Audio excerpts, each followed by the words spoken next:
excited to be here for our first day live Q&A. So we're first going to go over a short game review and what our thoughts were. We're going to talk about strategy, we're going to do a points breakdown, talk about drivetrains, and then talk about drivetrains. So I have to say that I feel like this game is really well put together, and it seems like it's going to be fun to watch and fun to play. I do have some concerns about what it's going to look like on field reset, but that really doesn't matter to you guys that much. I think it's fine. So Thanks. I think it'll be a great game. I feel a lot better about this than about last year. Good, awesome. That's answering Larry Bolden's question, which is what are your general thoughts about the game? And so, Charles, do you want to weigh in? General thoughts about the game? I think it was really, got to give props out to Disney Imagineering crew and the game design committee for working together to get a game that is really cohesive in every part of it. And at first, it looks like a lot of things are going on, but you could really boil it down to some really cool, basic, simple types of mechanisms that can work for any of these scenarios. And I think it's a really cool, fundamental engineering challenge, but then pairing it together with strategy makes it really evolves the game past what we've seen in the past couple years. Ben? I think there's a lot like 2012 here. There's the target's a lot like 2006, except it's a lot smaller. So it makes it kind of interesting because there's kind of like this hybrid situation where there's sort of protected scoring zone, but there's not. So it's an interesting analysis with that as to what's the best way to handle this sort of stuff. We're playing around a lot with drivetrains here because that's one of the assets that we have being here at Andy Mark. So hopefully we can show you a lot of stuff and a lot of interesting ways to cross the different field elements and everything. Yeah, I think this game is really exciting. I think it's going to be fun to watch at a Week 1 district. I think it's going to be fun to watch at a district championship. I think it's going to be fun to watch at a world championship. And I think there's still going to be a lot of innovation happening all the way through to IRI. So I think some games, they max out, at the beginning, or some games have a really slow start and are really entertaining at the end. I think the varied nature of this game will keep it exciting all the way from the very beginning all the way through to the very end. And there's no shortage of homework that teams can do to keep getting better at their robot, from all the way through the entire competition season.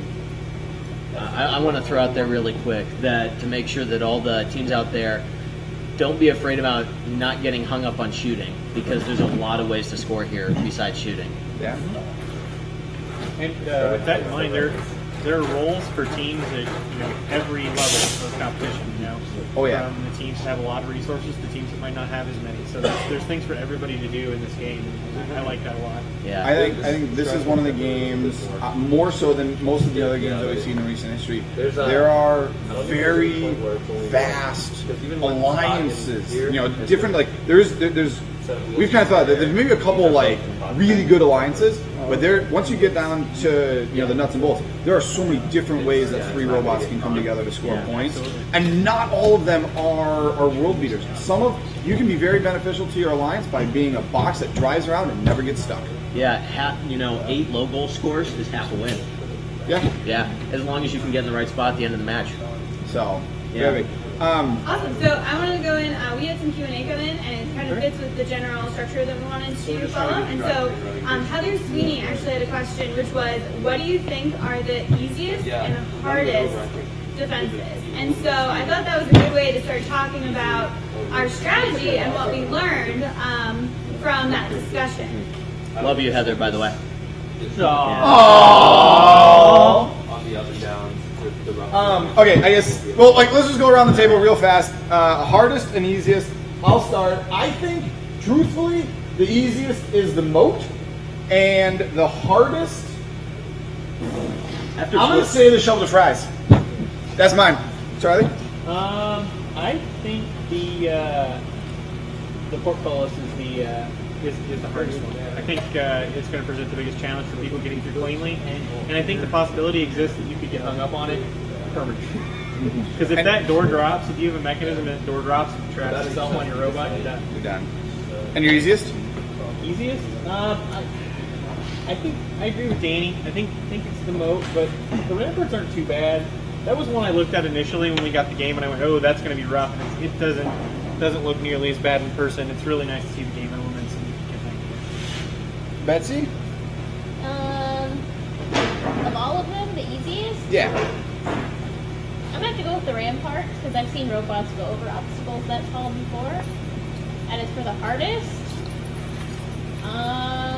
probably the portcullis. Charles? The ramparts to me are the easiest, and the hardest, I would say portcullis, just because of the, like what you guys are saying, being able to get stuck on them potentially. Ben? I think that the drawbridge either requires a lot of facilitation or it's the hardest to drop yourself if you're doing it solo. I think the Sally port is okay if you think about it, but at first glance it might seem a little bit harder. Ones like that and the portcullis, you require these external mechanisms and stuff, so it makes it a little more complicated. All right, cool. Awesome. What? Yeah, go Do we ahead. want to talk at all about? I'll do that later. Okay, we'll get to it. We'll get to it, yeah. Our game plan. Is that what you're No, doing? I was going to talk about kind of how we broke down Yes. the types of defenses, right? Yes, I think breaking it down sounds fantastic. Let's move there next. So we've got B, so B and D category defenses. We said, those are driving obstacles, right? Those don't require an additional mechanism to be able to traverse. So this might go. Excuse this. Go for it. Not that one. Not that one. You don't have to slack. Well, the one that you grab. You can use. Alright, so now that we have the air compressor running, Charlie. There you go. So now that we have the air compressor running, we'll deal with this way. So basically there are two categories. There's obstacles you can drive over and obstacles you need some kind of an element to manipulate. We felt like the bar as well as the B and D category obstacles were ones you could just drive over. If you have a robust enough drive system, you can do that. But the thing we also identified is that A and C category, those are going to require something to manipulate those probably.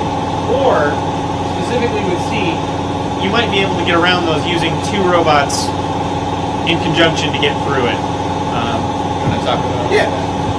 So one of the things that we identified was that category A, you're lifting stuff up, and with the shovel fries, you're trying to push stuff down. So there's definitely stuff that one robot needs to do by itself.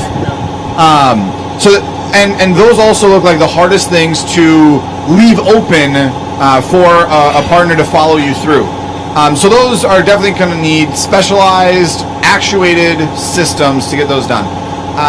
Whereas category C, those are the kind of things where if you drive around the backside, if you drive from your opponent's courtyard back towards the neutral zone, you can drive through that outwork, hold that door, that gate open, then allow an alliance partner to drive back through in the proper direction. They would be scoring the point, but you'd be a big facilitation to help that through. And that could be your role on this greater alliance game plan.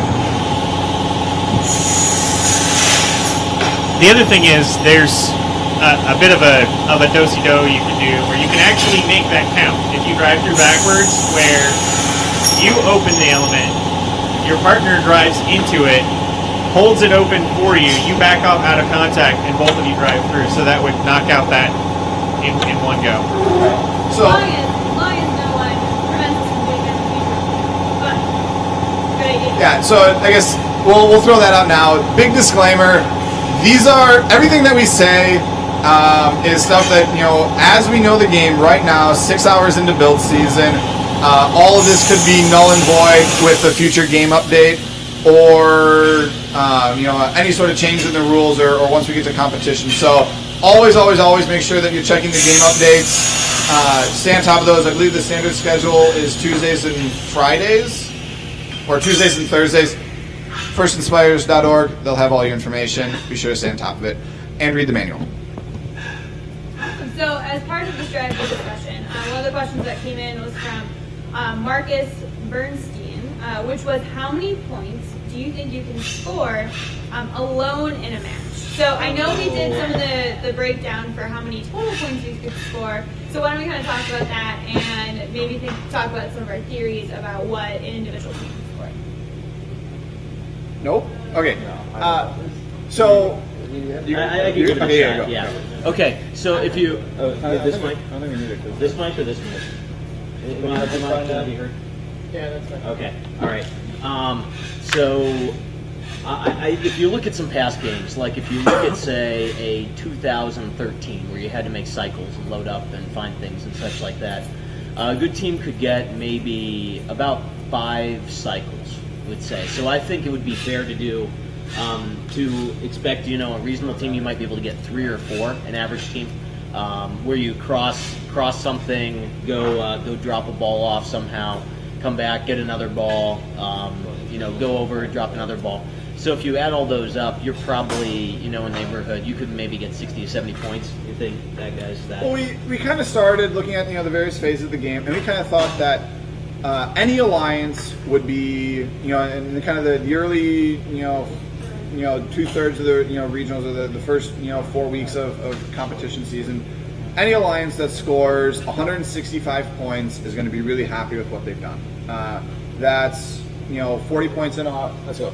40 points in auto. We figured that's all 3 robots crossing into the courtyard or crossing an outer work defense measure, and then somebody scoring a ball in the high goal. So there's a lot of different ways that you could come to 40 points, but 40 points seemed like a good number to get in auto. 50 to 60, sounds like that's going to be a really good auto, and there's definitely going to be teams that go beyond that. But 40 points, kind of as an alliance, really good thing.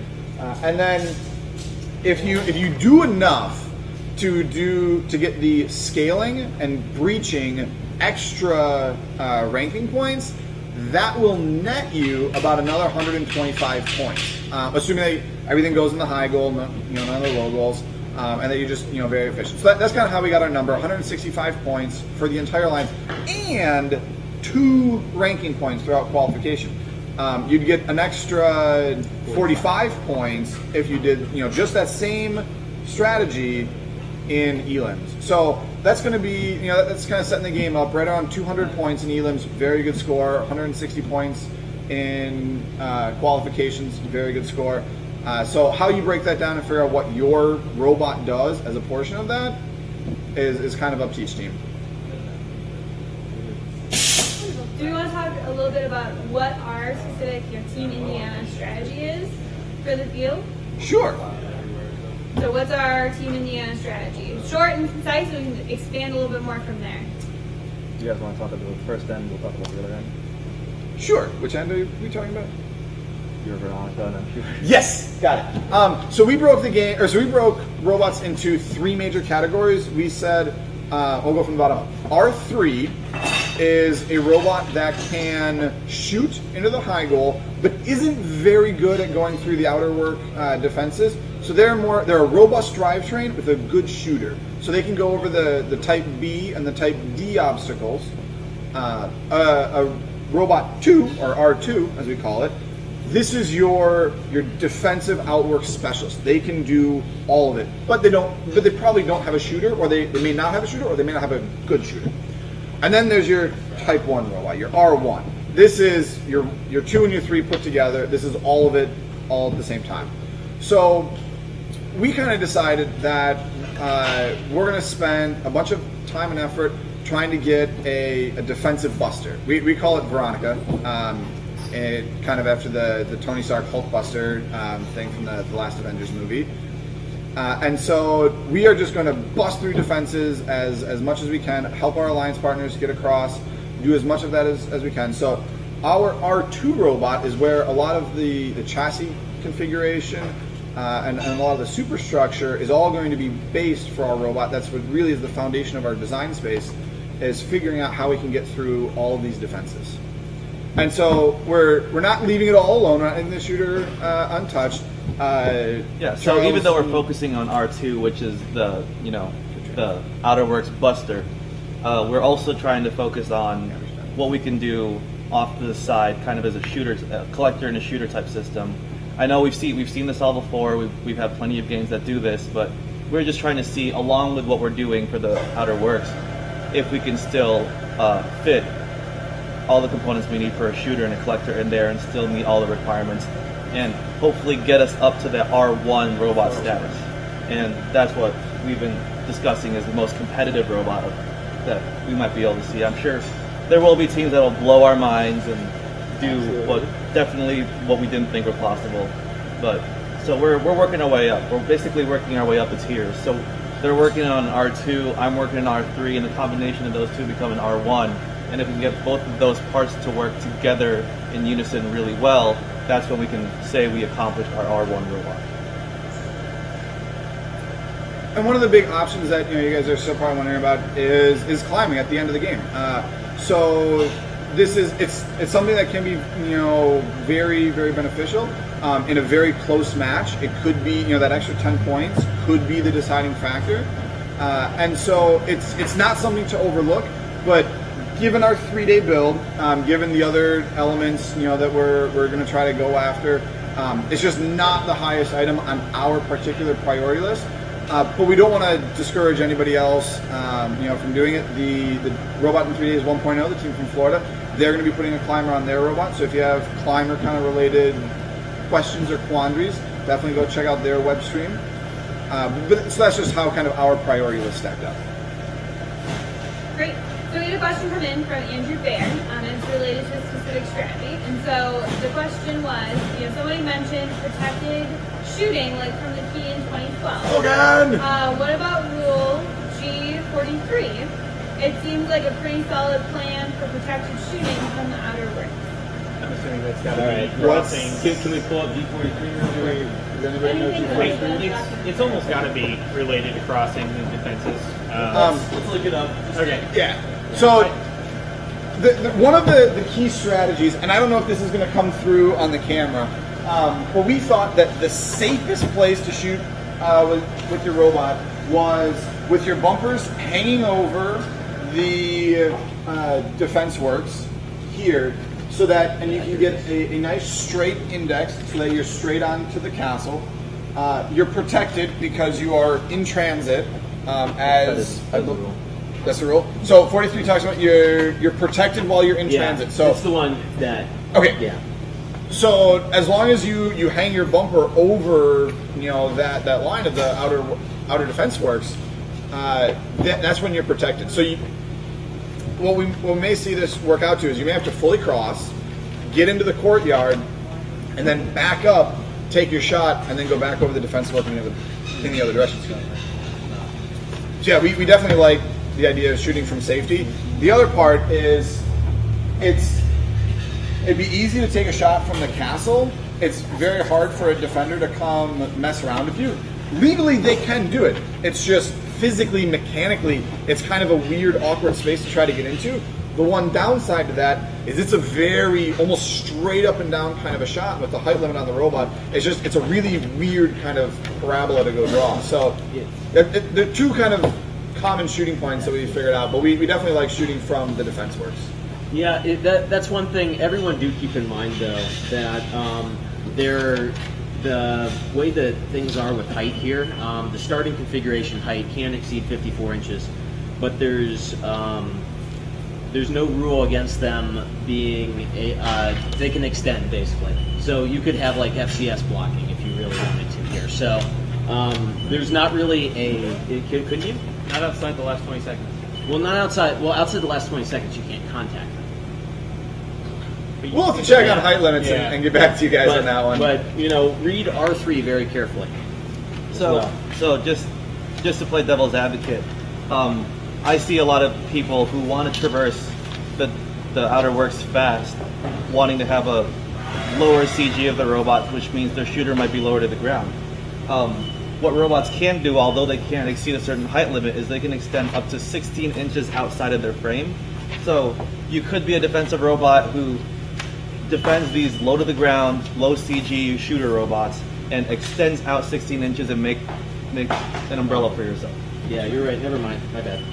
Sorry. That's why you read the manual. Yep. And Sorry, twice. we were going real At quick. least. Or 3 times. Yeah. And twice again tomorrow. Oh, yeah, well, Great, no problem. So Yeah. we have a question that came in from Andrew Stack, which is low bar. No. We kind of, well, yes, low bar. Yes, low bar, but no. We opted that the low bar was going to be too constraining to our design. And so with all of the other defense work busters that we're planning and trying to go for, we felt that we could have a freer design space trying to beat all 8 of the other defense works and just avoid the low bar and the trouble that is to go underneath it. So it is a very consistent, it's the only thing that is consistent on the field in terms of the outer works. So for a lot of teams, if your plan is to try to make cycles, then the low bar is probably going to be your strong point. Or to a kit bot, you know, you can fly under the low bar. So the low bar is going to get used a lot, just not by us. Excellent. So then the next question, which I thought was a really good one related to strategy, was what's your guys' scouting method? Charles gets that one. Totally. You get. So, I'm not speaking on behalf of my team because I don't know what they're doing because I haven't talked to them yet. But the way I see scouting to be is strategic scouting on how that aligns, and of course you don't know who's picking what on the other lines, but picking of defenses and how, I guess, defense. So it's like defensive scouting, but on the offensive side, seeing the time it takes for a certain robot to get over each type of defensive barrier. I would like to do some sort of time metric, or it might be hard depending on the type of scouting system you guys have, and just the overall time per cycle. Some of the basic things that you'll see, like 2013 scouting, time per cycle. How long did it take them at the human player station to acquire the game pieces? How long did it take them to get rid of their game pieces right when they were in their position? How long did it take them to aim to get the shot that they wanted? All those aspects that go into your cycle time, and see how diverse their abilities are in being able to conquer all the different types of outer works. I think one of the things that scouting is going to have an unbelievably important impact.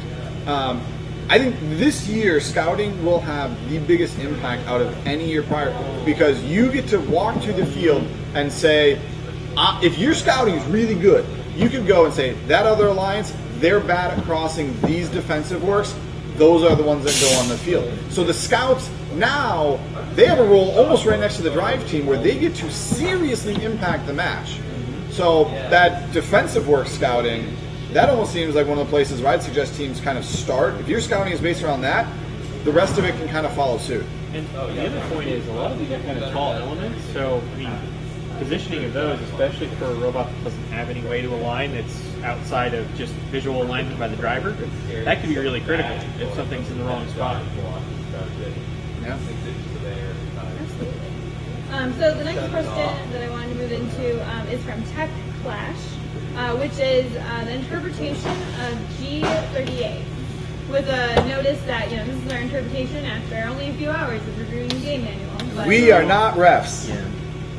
I mean, it's the pretty traditional. Can we? Okay, so just for those who are following along at home, G38 states, and I'll read the rule, which is robots may not control more than one boulder at any time. Violation is a foul per extra boulder. And a foul is 10 points? 5. 5 points to the other line. Yeah. Okay. Well, So Yeah. negates the value of the score. The score, Yeah. yes. Yeah. And then there's a giant blue box. It's blue. That talks about all sorts of things about this. So, you guys read the blue box? I guess what's your? They talk about carrying, herding, trapping, and launching. I mean, you treat it like you would the other team's ball, in say 2014 2014. You know, it's if you have a ball, if you accidentally bump the other ball, big deal, right? But if you are like pushing the other ball into a wall, if you're doing anything that constitutes what it says with launching and trapping and everything else, then you know you're going to get a penalty for it. So you know, treat it like you would one of their balls in 2014. It's the same thing basically.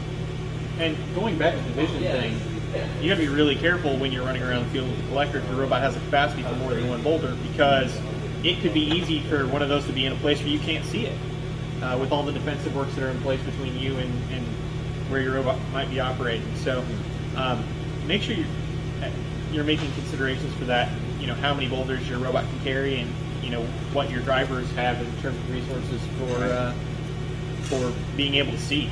Right. So now the bottom part of the blue box talks about things that will not be considered control, and this is bulldozing, inadvertent contact with the robot, you know, with the boulder as you kind of move about the field, and deflecting. You know, if a boulder is bouncing along, hits into your robot, goes flying off, that's not control. And then the last kind of statement in the blue box talks about if a boulder gets lodged in your robot. Now, 2014, we had a small number of game pieces on the field, very small number of game pieces, and if a ball got stuck, you could throw the dead ball sign and get a new ball and kind of start over. There is no dead ball, there's no dead boulder. If a boulder gets stuck in your robot, or if a boulder comes flying in and is lodged in your robot in some way that you never intended, you are in control of that boulder, and you now have to deal with that for the rest of the match. So putting some sort of shielding or netting on the robot, we've seen this done in the past, making sure that there's no way for a ball to inadvertently get stuck on the robot, and making sure that the ball's path through the robot is very, very clean. Those things are going to be important to make sure that you don't inadvertently get stuck with a dead boulder. If you're curious about how much of a problem this is going to be, you can look kind of at a lot of the 2012 matches, because there's a similar ball count to that. So you could see, you know, how difficult that sort of thing is. Although I'd say it's slightly more important. In 2012, you could carry 3 balls, which means if one got stuck somewhere else, now you're a 2-ball robot, but you're still effective. No doubt too, but I don't think that that this type of rule has really hung up people too much in the past. So Yeah, no, I personally am not too worried about it. What's next? Awesome. So the next question is from -- which is after reviewing the game manual with my team, our team was stumped with a few questions. The first being, is there a foul for going into the secret passage area? No! Secret passage area. Well, no. so actually, yes and no. You can go into your secret passage wherever you want, whenever you want, at your leisure. No harm, no foul. Your opponent's secret passage, you can only enter and leave from their courtyard. So we have our nice map of the field here. Yeah. If you're in the courtyard, you can enter, drive the length, and then come back out. But from the neutral zone, you cannot enter and you cannot leave into the neutral zone. So that's kind of the thing. You always want to make sure, with respect to the secret passage, you're coming into and leaving from their courtyard. And avoiding robot contact from the other alliance. That too. You can be in there, but if another robot is going in there, say to get the ball that they're retrieving, the same ball you're probably going for when you're in there, if they contact you while you're, even if they're the ones that run into you, you're in their zone and you will get penalized for being there. So if you're planning and you're wanting to go into that zone, make sure you can do it quickly and making sure you can do it effectively and get out of there before you get touched. Yep. I would also discourage teams from making that a strategy. Yes. To try to draw the penalty, that is. Yeah. To use the 2012 parallels again, the exit is like the bridge. You can't use their bridge, and the and going in and out, you can't touch them. That's just like in 2012. Cool. Wonderful. So going to Archer, he had a question. Can you touch the bottom of the moat, or do you have to clear the gap without touching the bottom? And now I'm not sure if that meant specifically in terms of our pink tread robot, or if it was in terms of how high the moat walls were. Is that a rule? I haven't seen I anything. didn't see it. Yeah, we may have overlooked it, but we'll look into it, certainly. I'm still hoping. When I heard there was a moat, I got very excited. I'm still hoping that a game update will come through here, in the next week or so, that will say that the moat will actually, the middle of the moat will actually drop down and it'll be filled with water. But It's a small, like 6-inch puddle. right, yeah, a little puddle, maybe not a water game, but a puddle game. Oh, we should start that trending. Hashtag puddle game. Yeah, hashtag puddle game. That's fantastic. So, Archer, you wanted to clarify what the specific question was, if it was about, what some of the robot drivetrains we were testing, or if it was about a specific rule question. Feel free to put that in the chat or just feed it over to us, whichever. So, moving on. So, I wanted to take this time to do a great job, going over the strategy, making sure you're talking a little bit about the games, the points, and then doing some of the Q&A about the rules. Let's talk a little bit about drivetrains, because we've done some testing there, and we have some things we can kind of share about how important the drivetrain is going to be this season. So, Charlie, do you want to start? Well, my philosophy, ever since I heard it, when I was a student on a robotics team from the man himself, has always been the three most important parts of the robot are the drivetrain, and the drivetrain. So, with our strategy as it exists right now, and what we've identified with traversing the obstacles that are there for us, drivetrain is going to be one of the most critical parts of our robot. So we have two test bed configurations underway right now, one of which is, I don't know what you guys are calling it, the Rhino track drive. The Rhino track drive system that Andy Mark is. Here, Hold on a second. But we are also testing a configuration with 6 8-inch pneumatic wheels. Off of the AM14U3. Yes, and this is going to be the 6-wheel configuration is going to be based on the AM14U3 chassis with some minor modifications in order to make it work. Mostly works out of the box, though. Yeah. So this is that one. Let's start with this. Oh, sorry. This one's here. Okay. So our track drive module. So it's 2 independent modules that you can get from AndyMark, and then we've gone through and outfitted this one with kind of all of the interlinks to make it a full working chassis. These modules weren't modified in any way to get them to mount up in this configuration. This is how they come out of the box. And so we've been driving this thing like crazy over all of the different defensive works that we can, throw at it. And it's really fun. It's exciting. We get airtime as we come over the top side of the almost like a jump. Yeah. We haven't slipped a belt yet. We've been driving around really, really aggressively. So it seems like it's a really cool thing. It's working out really great. As we're seeing it for Stronghold here. It has a couple of key features that are going to, I think, really help improve the functionality of a track drive system. And if anybody wants, the pulleys and the belt itself are available individually if you have a different robot configuration that you want to integrate this with. But word to the wise, a couple things that we do that have made this a really versatile system is there's a tension system all controlled by a turnbuckle. And so you can get really, really close with these belts in doing the same kind of center-to-center distance calculations that you would do with a standard tooth like Gates belt. And this is how the 1FU3 chassis is how the previous AndyMark chassis have been. You get really close with that, but these belts do stretch a little bit. And given kind of the weird geometries that are usually at play, having a tension system is a really good idea. So we just have a big beefy turnbuckle, works great. We've driven this thing straight into walls, no issues. We're really happy with it. We're really excited. And yes, we have one length of belt. So that's kind of where it's at. We tried to get the most middle ground kind of belt design that we could. It has really big teeth on it with a really deep center shark tooth, and so that fits into a groove on the pulleys that prevents the belt from sliding off. So that's a really key feature to the performance of the belt. And one of the other things to keep in mind if you're doing any sort of a track drive is just like you would do on a 6-wheel drive or an 8-wheel drive, drop the center roller.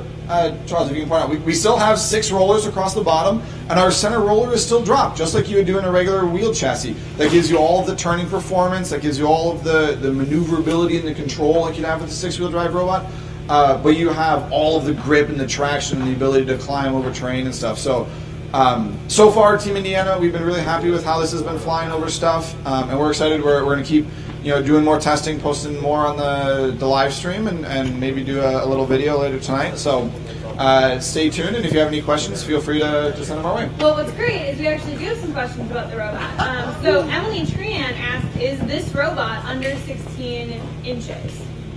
Yes, this robot is shorter. We haven't actually tested this one going underneath the low bar. That'll have to be something that we do after the Q&A session. So definitely keep an eye on our live stream when we do that. Charlie, if you don't mind. So book's right here. So it's about a little over 10 inches, probably higher in front. What? About 9 3/4. Yeah. So just right, kind of total height, right around 10 inches. Now, obviously, we just have the track drive modules and the control system. We don't have anything else on the robot. We don't have bumpers, so a lot more would need to be done to get this, a fully operational chassis.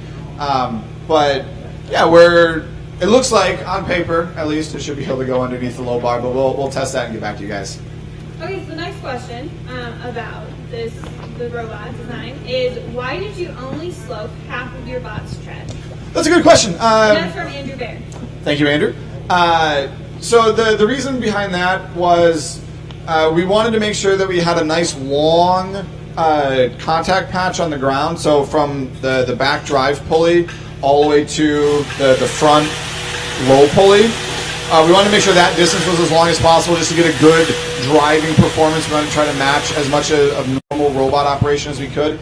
But we also knew that we wanted to be able to climb up over really tall stuff. And we knew that we didn't know exactly what the robot size constraint was going to be, but we knew there was going to be one. And so we had to confine the whole length of the robot. We wanted this portion as big as possible. So it just kind of didn't work with the overall robot plan to try to slope up the other side. And it does make for kind of a one-directional driving robot, but the huge lead-in at the front really allows you to pop up and over just about everything we've thrown at it so far. We measured the contact point, so the furthest forward point on the robot, and it's about 8 inches off the ground, so it gets you over a lot of things. And keep in mind, yes, it is only 8 inches, and yes, there are some things on there that might be a little bit larger than 8 inches, but you are also attacking these at an upward angle. You're not attacking these flat to it, so with that upward angle, you are getting a little extra height because although your 8 inches might be here, it might actually be here because you're angled up. Yep. So you do give yourself a little bit of extra height clearance without having to have it directly on your robot. Yeah. Are there any other questions with the Rhino track drive? Actually, the next question is, have you tested any other drivetrains besides the tank drive? But Thank you, Tyler. That's a wonderful segue. That one from Tyler Brand. We have a question from Joey H, which is, never mind. Let's go with Tyler's question first. All right. Thank you, Joey. But we'll go with Tyler's question here. This is our 8-inch pneumatic tire, 6-wheel drive chassis. This is a little bit of a hack-up on the AM153 kit of parts chassis. So it's really not that invasive. We've done a few things all around trying to get as much lead-in angle of attack as we can to try and clear as many of the different defensive measures as we can. So the big thing here is making sure that the pneumatic wheel is the first point of contact as the robot drives up and over any of the defensive works. We'll get to that. Okay. So what we've done here, Charlie, would you mind, can you spin around real fast? This way? Yeah, that way. Well, I want to back in. Okay. All right. You're halfway there. It was okay. It's not bad.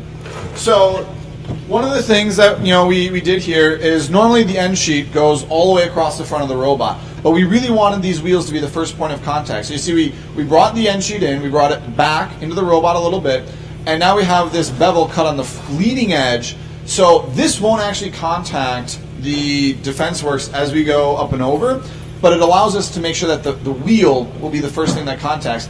This gives us a secure point to start mounting our bumpers to. So that's why we left this out front. And then we'll have other bumper mounts that are stationed out along the front of the robot. Yeah, so Charles just said there's an alteration to the bumper rule this year. The bumper zone is from 4 inches off the ground to a maximum of 12 inches off the ground. So that's another 2 inches higher than it's been the past several years. That allows you to kind of get your bumpers up. That allows you to get that ground clearance, that lead in so that you can get up and over things. And so that's going to be something that a lot of people have to kind of keep in mind. Thank you, Mark. So these are the bumper brackets. The teams got these in the kit. All the teams that got the AM153 chassis got these in the chassis along with them. So we're going to be bolting these bumpers. We got to do a little bit of cutting them up. We got to do a little bit of fab seal. So we're going to be bolting these mounts to the leading, the front face of the chassis, and so that's how we're going to mount the bumpers. That's also going to give us the opportunity to use the bumper to tie in structurally the front corner of the chassis over into the main kind of tub section of the chassis. So that's going to be a big thing that's going to help us really make the chassis nice and strong, very rigid. Do you want to talk about the fact that we're worried about air pressure on these? Sure.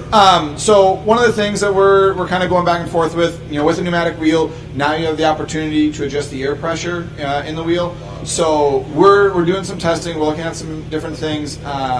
There's a lot of teams who have used pneumatic wheels in the past. Usually, kind of have their setup that they like. They like running the center wheels at pressure A. The outer wheels either at the same pressure or a different pressure depending on how much drop in the wheel. And this is something that you can tune. With a lot of times when you put your drivetrain together, that's how it is. With pneumatic wheels, you get to tune these things. You get to kind of dial it in. If you don't have enough drop in the center wheel, a little bit of pressure can make up for that. So Tech Cat Flash came in with a question, which is, can you use 8-inch wheels with a kit of parts chassis without cutting the chassis? That's a yes, but right? Yeah, it's a yes, but. So the chassis out of the box comes larger than the 120-inch frame perimeter ruling. So at some point, you have to cut the chassis. You have to make a few decisions and make it smaller. So with the 8-inch wheels, one of the things that we do is, if you guys notice this, the distance between the inner and the outer sheet is actually grown a lot from the standard 153 chassis. So we have different spacer plates, different gyro standoffs, a different axle in our Tough Box Minis. So those are some of the things that are going to be in the 8-inch pneumatic wheel upgrade kit. You could also run the front end sheet of the robot. You could run that all the way across the front. That just may have an impact on how many of the different things that you can drive over. And then one of the other things is the leading edge of the wheel. If you run the end sheet all the way across, you have to make a little bit of a cut allowance in this portion of the sheet so that the wheel doesn't rub. So things that a team is used to doing. If you can cut down the inside sheets, you can do the same modification to the end sheet. So it's really not anything that's outside of a team's normal kind of wheelhouse, normal their capability. Awesome. So we have about 10 minutes left for our Q&A. So if you have any other questions, please kind of send them in. We'll try to do as many as possible. But the next question that we're going to be going over. So Brett, our man behind the scenes, he just threw a wonderful graphic up here. This is on the AndyMark website. It's on the chassis pages. So this is a hole diagram and a sizing chart so that it shows you all of the different axle holes that you can use with the 153 chassis and what size belts go with them and kind of what we were thinking about when we originally put them in place. So you see we have a long chassis kind of cluster of axle holes and a wide chassis cluster of axle holes. So you have your 4-inch wheel, your 6-inch wheel, and your 8-inch wheel all spaced about an inch apart so that the leading edge of your wheel is all about in the same spot. And then you have the same thing, your 4, your 6, and your 8-inch wheel with the wide chassis. So a lot of good information on the AndyMark website. Feel free to go take a look, especially on the chassis pages. A lot of new information just hit today, obviously. All right. Thank you, Charlie.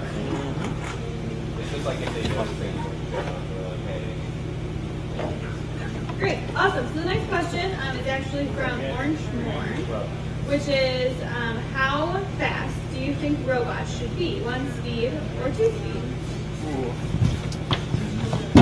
That's a good question. I think we're going to have differing opinions here just in this group, but Danny can lead off and we can see how it differs with people. So I was a robot driver for the 2008 game, and the main point of our robot was to be a rabbit, to make laps around the field. So my thought process on how fast a robot should go has always been faster. So in this game, I see a lot of driving across the field. I see a lot of trying to kind of rock crawl, climb up and over stuff. So one of the things that I first initially saw was 2-speed gearboxes all the way. You want to be able to get across the field real quick, but you also want that low gear so that you can climb up and over things. There are not really protected shooting zones. They're not close. So having a low gear to hold your ground might be very beneficial. So I kind of say 2-speed gearboxes. I think they're the way to go. But I know, yeah, like you guys said, probably going to be a variety of opinions. The only reason why I say that we have a variety of opinions is I see a lot of people going Wile E. Coyote on some of these things that can turn into ramps when you go fast enough over them. And yes, you're under a lot of pressure. Yes, you're trying to get as many cycles in as possible, but the more reckless you are at driving can cause more accidents. And if you have a robot that can go fast but can't right itself for some reason, if you have a robot that can go fast but can't right itself, and you're on only say your second cycle, and you're tipped over and your line partner can't get you back up, you're done for the match because you were driving a little too recklessly.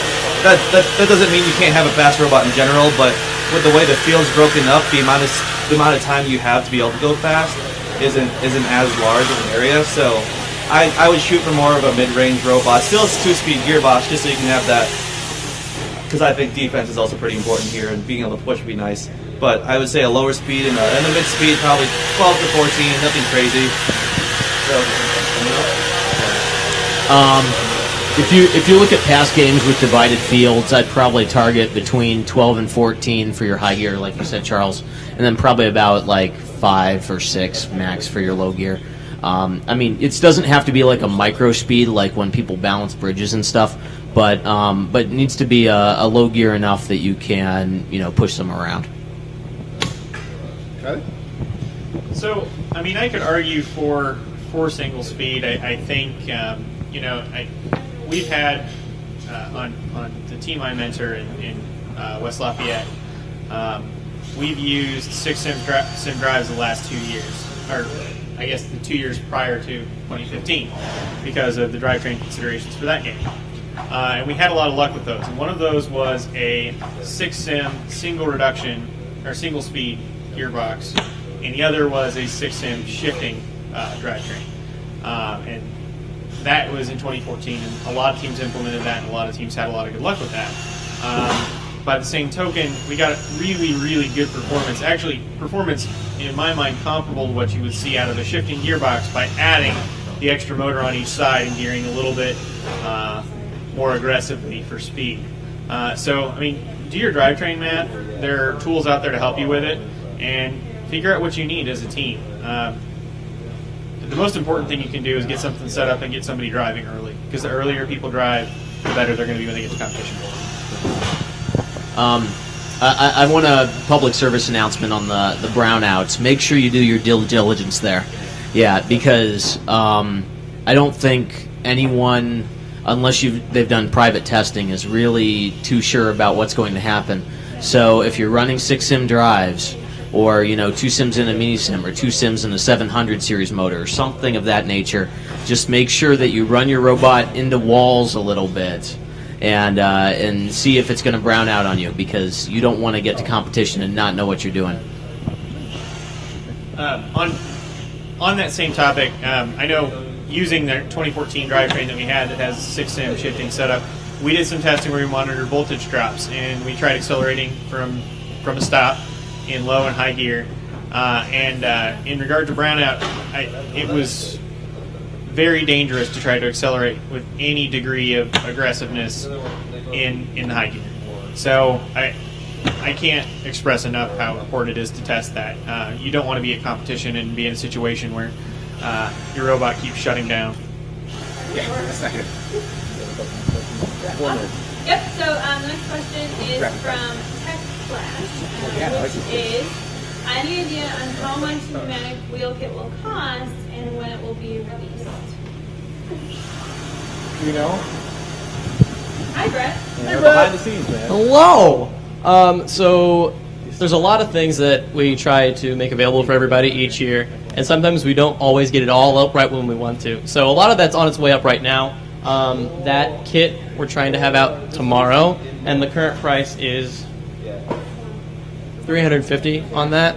And if you guys check back on andymark.com/new, that's a great place to see all the things that are available, because as soon as we make it public, that's where you can find it. Did I answer everything? That answered it? Yep. All right. I'm usually on the other side. Thank you, Brett. Great. So, I mean, we do still have some questions we can go over. We'll go rapid fire. We'll go Okay, quick. we'll rapid fire. Yes. All right. So then the next question is still on the bumpers. We're talking about how will it affect putting bumpers on? Which I think is switching to 8-inch wheels is what we believe it is. And that's from Kyle Dibble. So 8-inch wheels, really the bumpers live within their own bumper zone, so just make sure that no matter how big your wheels are, be it 8-inch or 4-inch, wherever, 6-inch, just make sure your bumpers are in the zone, and that they're well supported. The rules are pretty clear on how to support your bumpers, so really just the manual lays a lot of that out, pretty explicitly, so check with the manual and use that as your starting point. All right. So then Jacob Davis, how do you plan on covering the corners of the pneumatic wheel bot to be in compliance with bumper regulations? That's a good question because it's not right now. We will be checking bumper regulations, and we will be reporting back to you. Awesome. So then we go a little bit away from the kit questions, the chassis questions, and we move into some more about game-specific questions. Right. So jumping back up, asks how can a spy communicate with the drive team since electronic communication is illegal? 7-4! 7-4! Say For the win! 2 flags. You can do a lot of signals. Next. Next! Can you block a passage through one of the defense walls by parking it on the other side? For instance, putting a robot on the other side of the Sally port.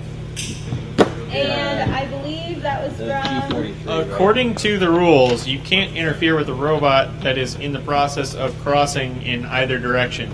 Right. So you gotta be and the careful about robot is that. crossing as they go through the defensive work, and then all the way until the very back edge of their bumper crosses out again. So you get from the time you cross a plane on the front going into the defensive works to the time you completely leave. So that whole situation is totally covered. So this is not even just in physical contact. If the bumper is over the plane, They are protected. traversing. So I mean, don't yeah, get penalties. In that nature, it's probably a good idea to make sure that your Sally port and your drawbridge are in places where they're not going to mess with you.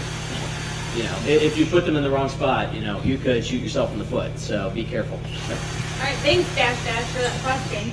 So then what I have here, Joseph Parecto asked, will you be shooting or just breaching defenses? And we talked about that a little bit earlier, but why don't we just quick summary what our strategic plan is? Goal number 1 is being able to breach all the defenses. All of them. All of them. Except for the bar. Low Except bar. for the low bar. No low bar. No low bar. And then after that, we're going to look at the possibility of shooting and go from there. We've only got 3 days, so we'll do what we can. We're doing these in parallel, so you'll see a lot of development on both. But yeah, that's our priorities. And I think that that's a great way to wrap it up. Let's talk, what are our next plans as we move forward later tonight and into tomorrow? What are we going to be seeing? Next thing on the agenda is dinner, so we'll be away from the cameras for that. And then we'll be working for quite a ways into the night, so we'll be hanging out with our West Coast friends. And then we look to get a lot of work done. Hopefully we'll get our 8-inch pneumatic wheel bot driving around and crossing over some things. So I think that's probably going to be maybe one of our big... So the big next step is the big next step might not necessarily be prototyping, because the mechanisms there will be some slight prototyping in some of the ways we pull up and push down the things. But for other things like the shooter and stuff, all of us here were kind of raised in the generation of first where there were a lot of shooting games happening. So we all have a pretty good grasp on it. So it's just trying to figure out and fine tune what we want to do with that aspect of it. And I think that's one of the things that drove our decision in kind of the trade-off between climbing and shooting too, is that, it's shooting techniques for balls like this are very well known, especially to all of us at this table. So it made it really easy for us to say, let's do that. Yeah, there's a lot of videos out. Yeah. There's a lot of videos out there, everybody. You know, look at 2006, look at 2012, even some 2009. But I mean, you'll probably see anything that you see in 2009 and 2012. So, yeah, I mean, there's a lot of stuff out there. All right, so to close it out, what should our watchers and viewers be looking for via Twitter and Facebook over the next few hours? What content are they going to be seeing? I think over the next couple hours, you're going to see robots driving around, wheeled robots driving around, crossing barriers, crossing defensive works. We very wonderfully have the team build, or the game pieces for teams to build. They're very wonderfully built by Mark Coors for the Lafayette kickoff. And so we have those here. We're playing around with them. You can see them on camera. But we're going to be driving over those. So a lot of driving tonight. And you could probably see some initial CAD work on some of our soon-to-be mechanisms on the robot. Hints! Some hints! The cat is coming! We'll see. I think that's how we close. The cat is